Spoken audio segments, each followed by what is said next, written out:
नमस्कार दर्शक मित्रों, YouTube में हमारी संत प्रेमी चैनल माध्यम के आज मैं बद्रीनाथ धाम में आया हूं और बद्रीनाथ धाम में यहाँ शेष नेत्र सेवा आश्रम यहाँ सेवा और संप्रदाय की जानकारी देंगे महाराज श्री मुकुंदानंद जी ब्रह्मचारी जी महाराज। महाराज जी, हमारा श्रोता को यहाँ रहने की और आपकी क्या सेवा प्रवृत्ति है वो आप हमारे श्रोता को कहिए। पूज्य शंकराचार्य जी महाराज की इस आश्रम में भक्तों के लिए निवास की व्यवस्था, निःशुल्क भोजन की व्यवस्था और इसी मंदिर मठ परिसर में एक मंदिर है भगवान मणिरत्नेश्वर महादेव जी का, उनके दर्शन की आदि सब व्यवस्था मठ की तरफ से पूज्य महाराज श्री के आदेशानुसार निःशुल्क रूप से अनवरत कई वर्षों से चलती चली आई है। 2500 वर्ष पहले जगत गुरु शंकराचार्य जी महाराज ने अवतार धारण किया था और अवतार धारण करके उन्होंने भारतवर्ष के 4 दिशाओं में 4 वेदों को आधार बना करके 4 आचार्य पीठ की स्थापना की थी। उनमें से जो उत्तर भारत का पीठ है जिसको ज्योतिष पीठ कहते हैं और उसी के शंकराचार्य हैं पूज्य महाराज श्री।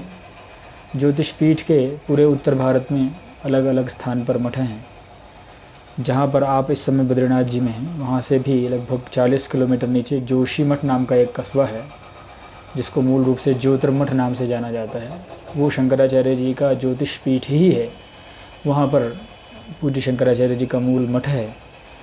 उसी मूल मठ का शाखा मठ यहाँ पर है जिसको शेष नेत्र आश्रम के नाम से जाना जाता है। इसके नाम के पीछे का वैशिष्ट्य ये है कि यहाँ पर मंदिर के पास हमारे मणिरत्नेश्वर मंदिर और शेष नेत्र आश्रम के मध्य में एक शिला है जिस पर भगवान शेष का नेत्र बना हुआ है। इसीलिए इस आश्रम का नाम पूज्य महाराज श्री ने शेष नेत्र आश्रम रखा है। और भी जिस तरह की आवश्यकता भक्तों को होती है, हर आवश्यकता को पूर्ति करने के लिए मठ अपने सामर्थ्यानुसार प्रयास करता है और कोशिश यही रहती है कि यहाँ आया प्रत्येक व्यक्ति जिस भी भावना से भावित होकर के आया है उसकी समस्त कामनाओं को पूर्ण किया जाए। यदि वो जिज्ञासु है तो उसकी जिज्ञासा का समाधान किया जाए। यदि वो भोजन प्राप्त करने की इच्छा से आता है तो उसकी सेवा की जाए। निवास की इच्छा से आता है तो निवास किया जाए। ऐसे बहुत सारे, वैसे तो मठ के पूरे देश भर में बहुत सारे स्थान हैं। सभी स्थानों से विविध सेवा कार्य चलते हैं। अस्पताल चलते हैं, विद्यालय चलते हैं, औषधालय चलते हैं। दुनिया भर के जो दूसरे सेवा प्रकल्प हैं सब मठ की ओर से चलाए जाते हैं। यहाँ पर चूँकि 6 महीने तक ही निवास रह सकता है किसी भी व्यक्ति का। 6 महीने के बाद तो देवता जब पूजन करना आरंभ करते हैं तो यहाँ जो मनुष्य हैं वो सब चले जाते हैं नीचे। तो यहाँ उस तरह के प्रकल्प इस समय तो नहीं है, लेकिन हम लोगों की ये योजना है, पूज्य महाराज श्री का ऐसा आदेश है कि आगामी सत्रों में हम लोग बद्रीनाथ जी के इस आश्रम में भी जितनी भी गतिविधियाँ हैं सब गौशाला भी चलाएँगे, औषधालय भी चलाएँगे और विद्यालय का भी एक छोटा सा यूनिट। जितने दिन भगवान का कपाट खुला रहेगा उतने दिन के लिए ही वो सत्र होगा। बाकी उसके बाद वो यूनिट जैसे ही कपाट बंद हुआ फिर वो यहाँ से स्थानांतरित होकर के ज्योतिर्मठ आदि दूसरे स्थान पर चला जाया करेगा। महाराज जी, हमारे श्रोताओं को आप क्या संदेश देना चाहेंगे?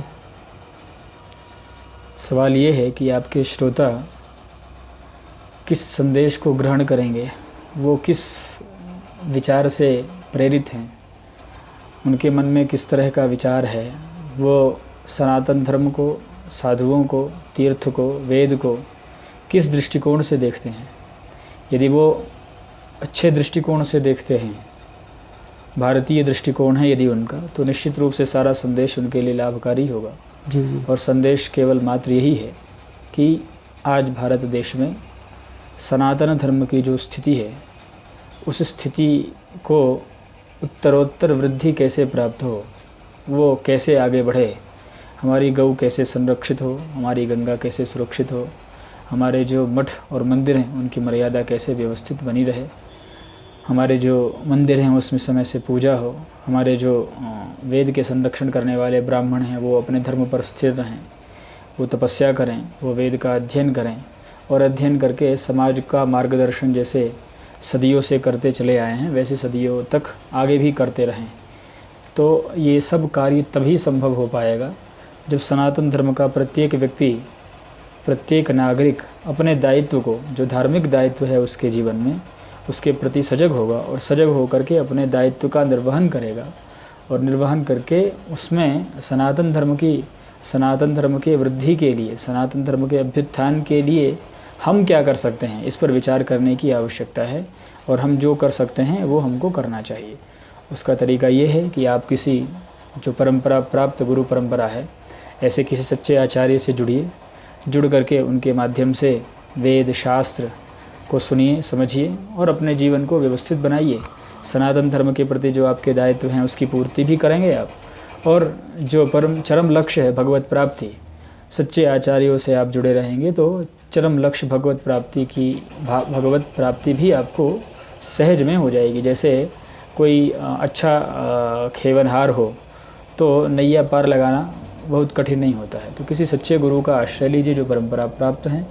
सच्चे गुरु का आश्रय लेकर के धर्म शास्त्र के अनुसार अपने जीवन को बिताते हुए अपने दायित्वों के प्रति सजग होकर के सनातन धर्मी और आपके श्रोताओं से भी हम यही अनुरोध करेंगे कि वो अपने दायित्वों को समझें और समझ करके तदनुरूप ही व्यवहार करें।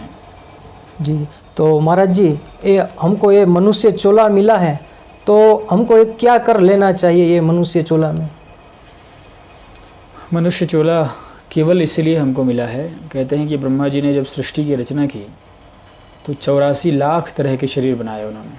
जी जी। जब वो सृष्टि की रचना कर रहे थे तो जितने भी शरीर बनाते थे उससे उनको प्रसन्नता नहीं होती थी। ऐसा नहीं लगता था कि अब हो गया, अब कोई शरीर नहीं बनाना है। जी जी। लेकिन जब उन्होंने मनुष्य का शरीर बनाया तो मनुष्य का शरीर बनाते ही वो अत्यंत प्रसन्न हो गए। ब्रह्मावलोकधिषणम मुदम आपदेवः।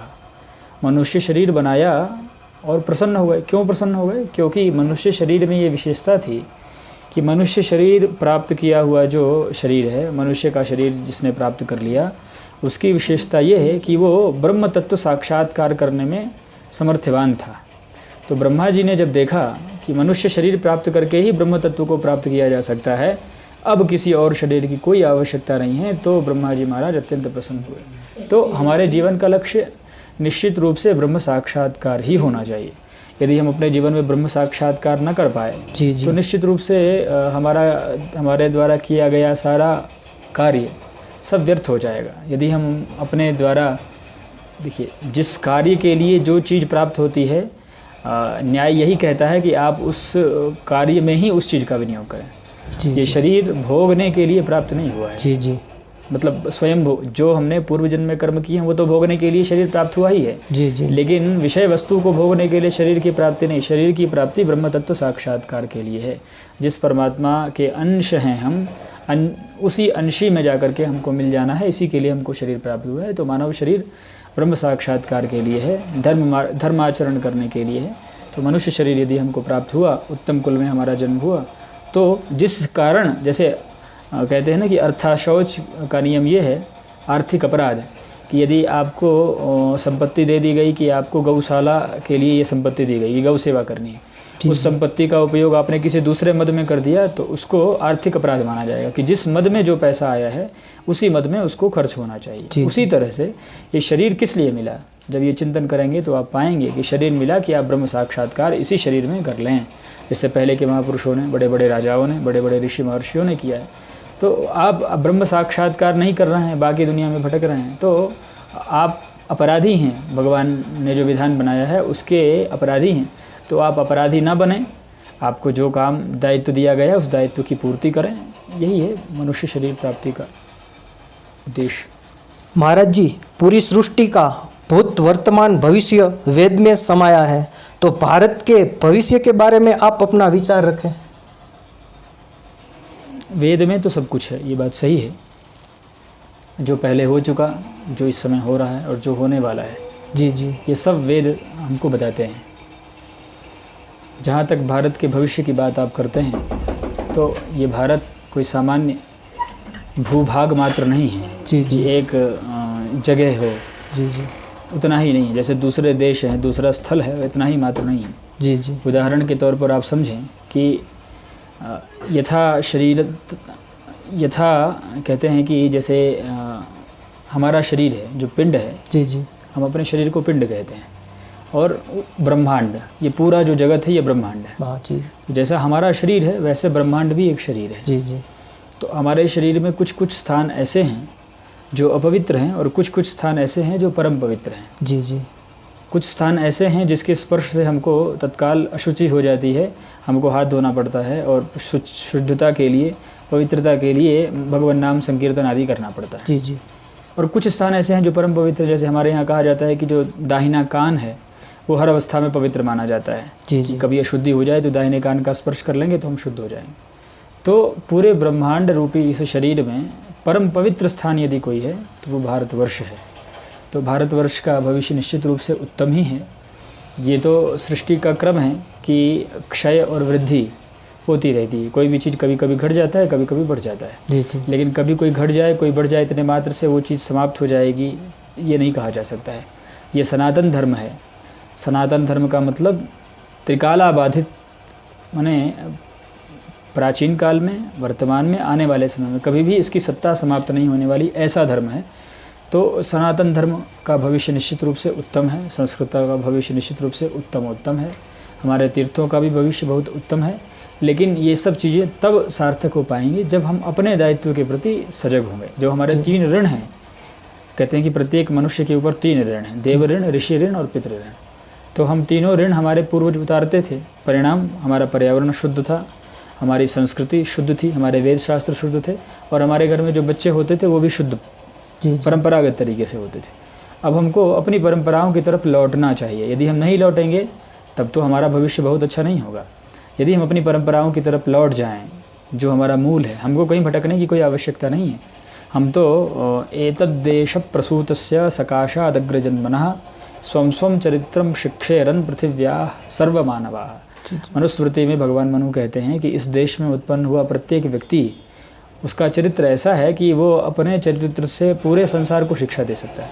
तो यहाँ उत्पन्न हुआ प्रत्येक व्यक्ति निश्चित रूप से भाग्यशाली है, सामर्थ्यवान है, उसके पास क्षमताएं हैं कि वो ब्रह्म साक्षात्कार तो कर ही सकता है। जी जी। जो लौकिक चीज़ है वो भी कर सकता है, ब्रह्म साक्षात्कार भी कर सकता है। जी जी। तो हमारे अंदर सारी क्षमताएं हैं। अपने आप को हम समझ लें कि हम केवल एक सामान्य मनुष्य मात्र नहीं हैं, भारतवर्ष में जन्मे एक जिम्मेदार नागरिक हैं, एक अच्छे परंपरा संवाहक हैं, एक संस्कृति के संरक्षक हैं। इस तरह की भावना हम अपने मन में रख करके जब अपने धर्म के लिए कार्य करेंगे तो हमारे धर्म का जो स्तर है वो उसका निश्चित रूप से अभ्युत्थान ही होना है और हमारा भविष्य बहुत अच्छा है। हम भगवान बद्री विशाल की जिस धर्म के ऊपर कृपा हो, भगवान रामेश्वर जगन्नाथ जी द्वारकाधीश जिनके धर्म में हों, उनको भला किस बात की चिंता। इसलिए हम लोगों को किसी तरह की कोई चिंता नहीं है। हमको पूरा विश्वास है कि हमारे लिए सब अच्छा ही होने वाला है। हाँ, इतना ज़रूर हम कहेंगे कि अपने दायित्वों का पालन हमको करना चाहिए। यदि हम अपने दायित्व का पालन नहीं करेंगे तो जैसा वर्तमान होगा उसी तरह का भविष्य होता है, ये सिद्धांत है।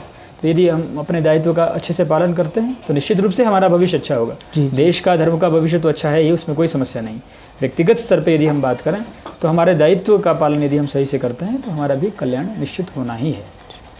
दर्शक मित्रों, महाराज जी ने कहा कि गुरु तो करना ही चाहिए, गुरु की आवश्यकता हमारे जीवन में पड़ती है। गुरु ही अपने सुमार्ग पे ले जा सकता है, गुरु ही हमें तार सकता है, गुरु ही हमको एक आत्म कल्याण करवा सकता है। महाराज जी, मेरा एक प्रश्न है। जो कोई लोग सामने से कह देते हैं कि ये दिन में आ जाओ, हम आपको शिष्य बना देंगे, और गुरु कहे तब शिष्य बनना चाहिए कि सामने से कहे तब बनना चाहिए? कौन सी ये रीत सही है? जो रीत जिसको अच्छी लगे उससे बन जाए, बना ले जरूर गुरु, और योग्य को बनाए, उसमें कोई से अच्छा, छानबीन के बनाए जो सही हो। पानी पिए छान के, गुरु करे जान के, ये अपने यहाँ कहावत है। जिसको गुरु बनाए, और गुरु बनाने का विधान ये है कि गुरु ब्रह्मनिष्ठ होना चाहिए, श्रुति स्मृति का जानकार। गुरु ब्रह्मनिष्ठ होना चाहिए तभी गुरु बनाए। जो ब्रह्मनिष्ठ है उसमें अब हमारे गुरु की निष्ठा पता चले कि ब्रह्म में है ही नहीं, किसी पिशाच में है। जी जी जी। ब्रह्मनिष्ठ और श्रुति स्मृति को मानने वाला, जो वेदानुसारी है, वही हमारा गुरु हो सकता है। मनमाना किसी को भी गुरु नहीं बना सकते। जिसकी वेद में निष्ठा हो और ब्रह्म में निष्ठा हो, जो श्रुति स्मृति का जानकार हो, वही श्रोत्रियम ब्रह्मनिष्ठम। गुरु का लक्षण जब विचार करते हैं तो श्रोत्रिय और ब्रह्मनिष्ठ होना चाहिए। यदि कोई श्रोत्रिय और ब्रह्मनिष्ठ मिल जाए तो उसको गुरु बनाना चाहिए। हम उनके पास जाएं कि वो हमारे पास आएँ, ये तो सेकेंडरी, मतलब दूसरे स्तर का विचार है। पहला स्तर का विचार है कि गुरु योग्य हैं कि नहीं। तो श्रोत्रिय ब्रह्मनिष्ठ गुरु यदि मिले और आजकल श्रोत्रिय ब्रह्मनिष्ठ गुरु मिलना बहुत कठिन बहुत है। कठिन है। तो परंपरागत जो आचार्य हैं जिन जिन पीठों पर हैं और भी बहुत सारी परंपराएं हैं, तो परंपरा प्राप्त जो विद्वान हैं निश्चित रूप से उनकी शरणागति लेनी चाहिए, क्योंकि भारतीय संस्कृति में दो पद्धति है, एक शास्त्र पद्धति और एक परंपरा। एक परंपरा का भी अपना एक महत्व है। कहते हैं कि शंकराचार्य जी की जो परंपरा है, भगवान श्रीमन नारायण से शुरू होकर के नारायणम पद्मभुवम वसिष्ठम शक्तिम च तत्पुत्र पराशरम च व्यासम शुकम गौड़पदम महांतम गोविंद योगींद्र, तो ये परंपरा है भगवान श्रीमन नारायण से लेकर शंकराचार्य जी तक परंपरा आई। तो जो जो परंपरा प्राप्त आचार्यगण हैं वो सन्यासियों में भी हैं, वैष्णवों में भी हैं, अलग अलग संप्रदाय में हैं। तो जिसकी जिस संप्रदाय में निष्ठा हो, जो जिस संप्रदाय का हो, उस संप्रदाय के परंपरागत प्राप्त आचार्य को, सद्गुरु को खोज करके उनसे दीक्षा प्राप्त करें निश्चित रूप से। महाराज जी, तो एक और प्रश्न है कि हमारी कल्याण करना चाहिए पहले या भारत को आगे बढ़ाना चाहिए, या कि राष्ट्र में समर्पित करके राष्ट्र को आगे बढ़ाना चाहिए? दोनों में कौन सा उत्तम है? ऐसा है ना कि ये सब एक ही बात है।